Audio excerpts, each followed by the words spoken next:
So ayan guys, meron po akong bagong natutunan.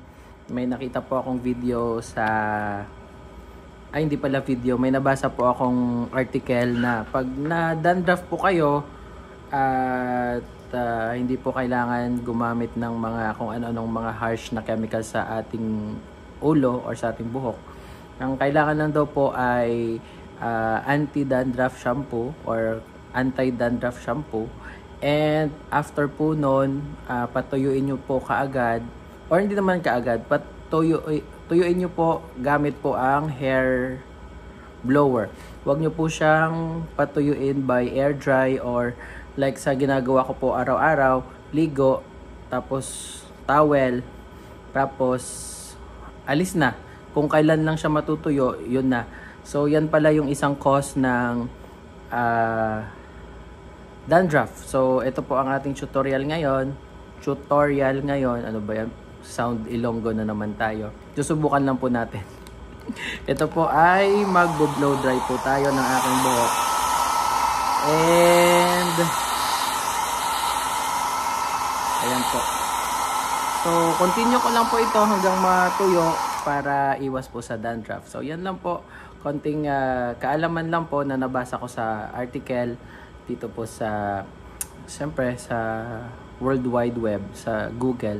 And hindi ko po alam kung applicable po sa inyo or hindi, pero sa akin po ay nagiging okay po yung aking anit. Huwag nyo na po tignan yung aking ulo ha, kasi basta, huwag nyo nang tignan. So yan po, continue ko lang po at gusto ko lang po i-share sa inyo ang technique na ito kasi po hindi po dahil may dandruff po kayo ay madumi po ang inyong buhok.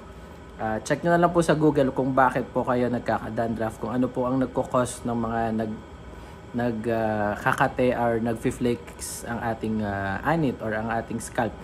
Hindi po ibig sabihin na madumi po ang inyong buhok. Check nyo na lang po kasi nakakapagod na rin po mag-video. Ito lang po ang gusto kong i-share sa inyo.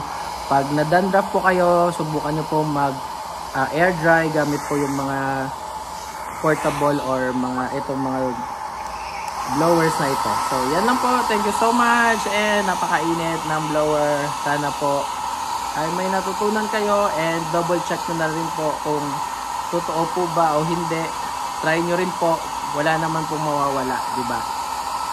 Sa mga hindi pa po nag-follow sa akin dyan, dito po sa YouTube or sa Facebook, follow nyo naman po ako, Advertures. At ang pangalan ko po ay Verwin. Thank you so much. And sana may natutunan po kayo or may susubukan po kayong ganito sa buong buhay ninyo. Ayan. So, mga first time ko rin pong ginagawa itong mga bagay na ito. Gusto ko lang pong i-share sa inyo.